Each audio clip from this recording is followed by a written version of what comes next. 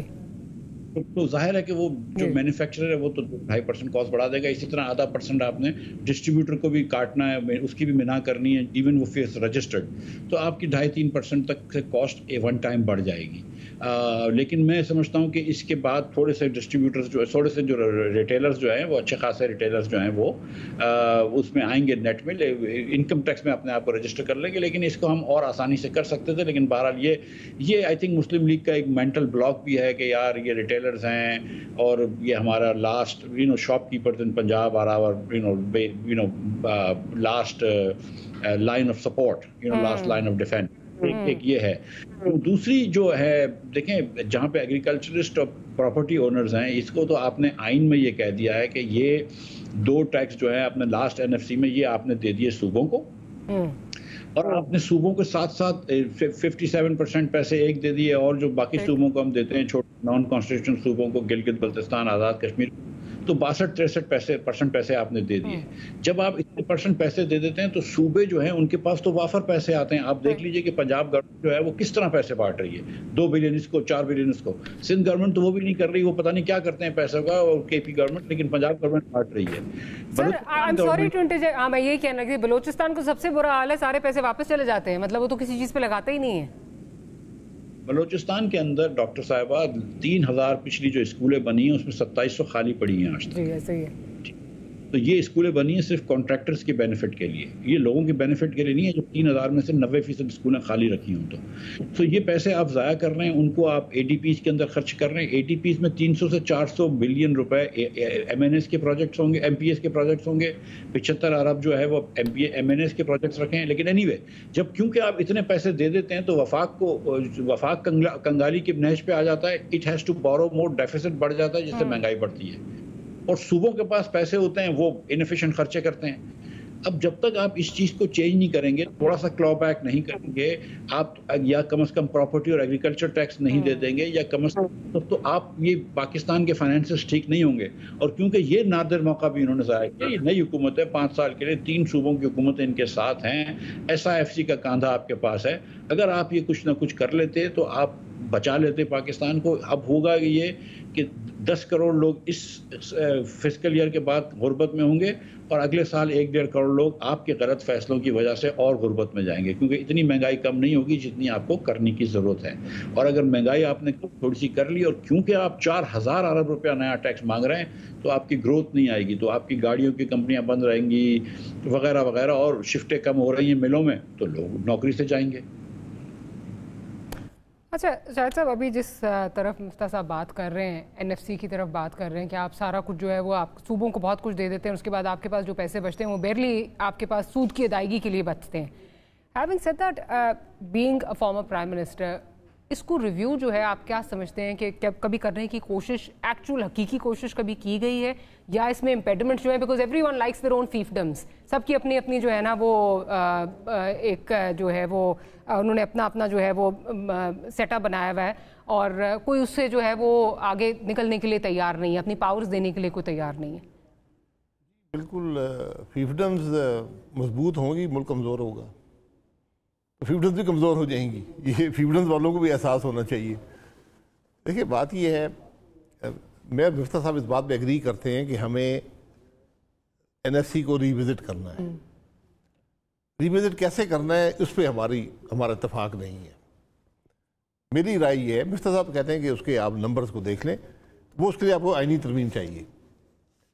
آئینی ترمیم جیسے ہم نے کہا فیفڈمز ہیں, وہ ہو سکتی ہے, ممکن ہے, نہیں ہے, یہ میرا نہیں خیال ان حالات میں ممکن ہوگی. تو طریقہ کیا ہے؟ طریقہ یہ ہے کہ جو ذمہ داریاں تھیں آئین کے اندر صوبوں کی, وہ ان کے حوالے کریں. جو منسٹریز کی ڈیولوشن والی, جی, جو بجلی کی ڈسٹریبیوشن صوبے کا کام ہے, ان کی پولیس ہے, ان کی ایڈمنسٹریشن ہے, وہی ریکوری کر سکتی ہے. گیس کی چوری ہو رہی ہے, صوبہ ہی روک سکتا ہے. ٹھیک ہے, تو یہ ان کے حوالے کر دیں. آئین بھی یہی کہتا ہے, وہی کریں گے, ڈسٹریبیوشن وہ کریں, اس کا لاس وہ بیئر کریں, وفاق نہ بیئر کریں. یہ یہاں سے آپ کا سٹارٹ ہے.